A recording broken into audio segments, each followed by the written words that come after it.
YSR Congress party Machilipatnam parliament అభ్యర్థిగా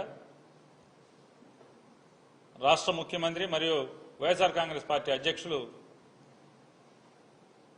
doctor Simhadri Chandrasekhar గారిని నిర్ణయించడం జరిగింది. డాక్టర్ సింహాద్రి చంద్రశేఖర్ గారు ప్రముఖ క్యాన్సర్ సర్జన్. ఆయన వారు అంటే మచిలీపట్నానికి వారికి ఉన్నటువంటి సంబంధం.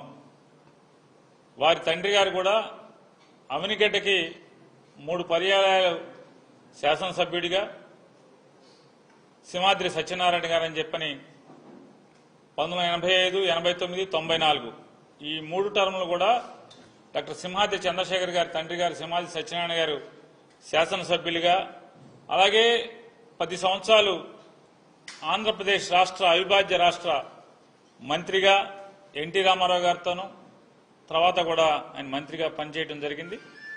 అలాగే వీరు మచిలీపట్నంలో జన్మించి స్కూల్ విద్య అంతా కూడా అంటే పాఠశాల విద్య అంతా కూడా అవనిగడ్డలోను, అట్లాగే ఇంటర్మీడియట్ విద్య మచిలీపట్నం నేషనల్ కాలేజీలో కూడా ఇంటర్మీడియట్ మచిలీపట్నంలో చదువుకుని తర్వాత వైద్య విద్యను అభ్యసించి సర్జన్గా, ఆ తర్వాత క్యాన్సర్ సర్జన్గా 1988వ సంవత్సరం నుంచి కూడా ఆయన క్యాన్సర్ వైద్య నిపుణుడిగా సేవలు ప్రారంభించి ఇప్పటికి దాదాపుగా 35 సంవత్సరాల నుంచి ఆంధ్రప్రదేశ్ తెలంగాణ మాత్రమే కాకుండా సౌత్ ఇండియాలోనే పేరుగాంచినటువంటి ఆంకాలజీ సర్జన్గా ఎంతో మందికి సేవలు అందించడం. రెండవది ఆయన వారి తండ్రి గారు ఎన్టీ రామారావు గారితో సహచరుడిగా ఉన్నప్పటికీ కూడా క్యాన్సర్ వైద్య నిపుణుడిగా ఎల్లలు లేనటువంటి సేవలు అందించడం. మేమందరం కూడా కాంగ్రెస్ కుటుంబాల నుంచి వచ్చిన వాళ్ళం, కానీ మా ఊరు నుంచి ఏ పేషెంట్ ఉన్నా వారికి ఫోన్ చేసి రెఫర్ చేయటం. వారు అంతే మాతో ఎక్కడో కూడా వీళ్ళ పార్టీ వేరు, వీళ్ళు కాంగ్రెస్ పార్టీ, కానీ మా నాన్నగారు తెలుగుదేశం కాబట్టి అనే ఇంత కూడా మాకు అనుమానం అనేది లేకుండా వెంటనే రిసీవ్ చేసుకోవడం, కాల్ రిసీవ్ చేసుకోవడం, లేదా థియేటర్లో ఉంటే వెంటనే థియేటర్ నుంచి బయటకు వచ్చిన తర్వాత ఫోన్ చేయడం. ఏంటి నాని ఫోన్ చేసావు సార్, మా ఊరు నుంచి పేషెంట్ వస్తున్నారు, రేపు పంపించమంటారు. పంపించి తప్పకుండా చూసి మళ్ళీ వెంటనే పేషెంట్ చూసి ఫోన్ చేయటం. ఇక మీ పేషెంట్కి ఈ రకమైనటువంటి పరిస్థితులు ఉన్నాయి, ఇలా చేద్దాం లేదా ఆరోగ్యశ్రీలో పెడదాం. ఇట్లా ఎల్లలు లేనటువంటి ఈ పార్టీ ఆ పార్టీ అనేటువంటి సరిహద్దులు లేకుండా ఆయన సుమారుగా 35 సంవత్సరాలు అవిరళ సేవ అందించారు. మరి ఇంత గొప్ప అంటే కేవలం కృష్ణా జిల్లా లేదా మచిలీపట్నమా కృష్ణా జిల్లానా లేకపోతే అనేది కాకుండా ఆయన సేవలు విస్తృతమైనవి. ఇంత ప్రముఖమైనటువంటి నేపథ్యం ఉన్నటువంటి ఒక గొప్ప డాక్టర్ మచిలీపట్నం పార్లమెంటు ప్రజలకి సేవ చేయటానికి అంటే ఇంత ఉన్నతమైన చదువులు చదువుకుని 35 ఏళ్ల పాటు ప్రజలకి వైద్య వృత్తి ద్వారా అనేకమైనటువంటి సేవలు అందించినటువంటి ఆయన వైఎస్ఆర్ కాంగ్రెస్ పార్టీ తరఫున పార్లమెంటు అభ్యర్థిగా పోటీ చేయటానికి ముందుకు వచ్చినందుకు మేమంతా కూడా ఆనందపడుతున్నాం.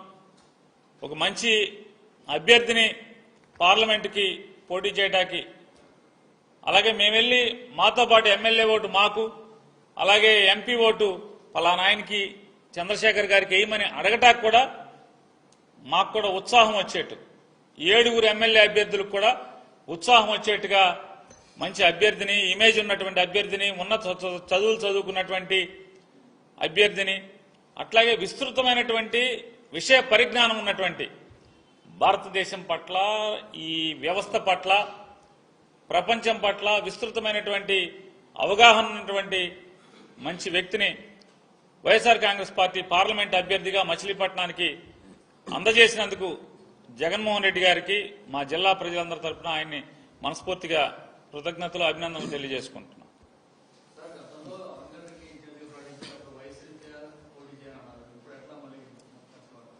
వయసు రీత్యా అని మీతో చెప్పారా? ఏమని?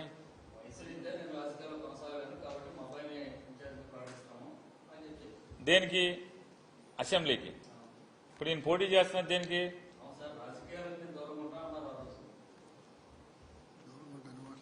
రాజకీయాలకు దూరంగా ఉంటాననేది మీరు ఊహించుకుంటే ఎవడేం చేయలేడు. ఆయన పార్లమెంట్కి ఈరోజు జగన్మోహన్ రెడ్డి గారు అలా కాదన్నా నీ సేవలు కావాలి ఈ రాష్ట్రానికి, ఈ నియోజకవర్గం ద్వారా ఈ రాష్ట్రానికి నీ సేవలు కావాలని చెప్పని జగన్మోహన్ రెడ్డి గారు వారిని కూర్చోబెట్టి మాట్లాడారు.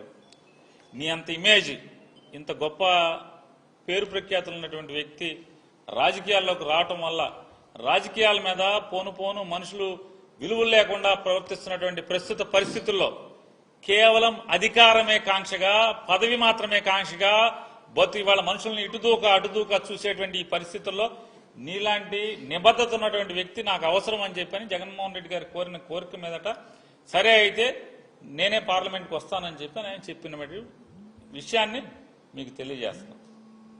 దానికి అంటే మీరందరూ ఎట్లా ఉందండి మీ పరిస్థితులు? ఎందుకు వచ్చారు, ఈయన ఇంత మంచి అభ్యర్థిని ఎందుకు పెట్టారన్నటువంటి మీరు బాధపడితే ఎట్లాగా? అవతల తరపున కూడా మీరే బాధపడితే ఎట్లాగా? నేను చెప్పాను, వారి నోటితో వారు మాట్లాడతారు. మీరు ఆ రోజున అసెంబ్లీ స్థానానికి అడిగినప్పుడు ఈ పార్టీ ఆదేశాల మేరకు నేను ఇలా పార్లమెంట్కి అయితే నువ్వు సరిపోతావన్నా అని అన్నారు.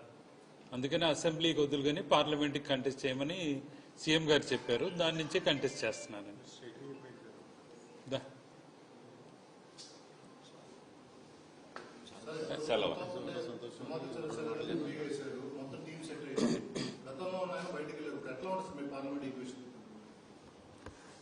గతంలో ఆయన ఎవరు ఎక్కడి నుంచి వచ్చాడు ఇవన్నీ మేము పరిగణలో తీసుకోవాలా.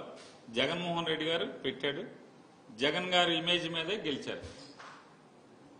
గతం ఎవరు ఎక్కడి నుంచి వచ్చారు, మా ఊరు కాదా, ఏం చదువుకున్నారు, డాక్టర్ గారా యాక్టర్ గారా అని మేమేం చూడాల. ఆ రోజు జగన్ గారు పంపించారు, జగన్ గారు బొమ్మ పెట్టాం, జగన్ గారు బొమ్మ పెట్టుకునే 7 ఎమ్మెల్యేలు పార్లమెంట్ సభ్యుడు గెలిచాం.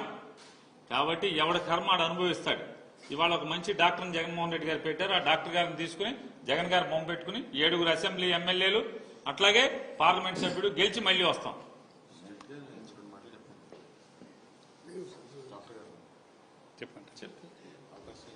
నేను ఈ ఎంపీకి అవకాశం ఇచ్చినందుకు జగన్మోహన్ రెడ్డి గారికి ధన్యవాదాలు చెప్తున్నాను. ఏంటంటే ఇంతకాలం చాలా కాలం నుంచి ఈ రాజకీయాలలో అలవాటు ఉంది, అంతేగాని ప్రత్యక్ష రాజకీయాలు ఎప్పుడు చేయలేదు నేను. తర్వాత ఏంటంటే ఇంతవరకు ఈ రోగులకు కానీ మా ఊరు ప్రజలకు కానీ సేవ చేయటమే. ఈసారి ప్రత్యక్ష రాజకీయాల్లో ఉండాలన్నాను అని అన్నారు. ఆయన పిలిచి అడిగిన దానికి సమ్మతం చెప్పి ఈ రోజున తీసుకోవడం జరిగిందండి.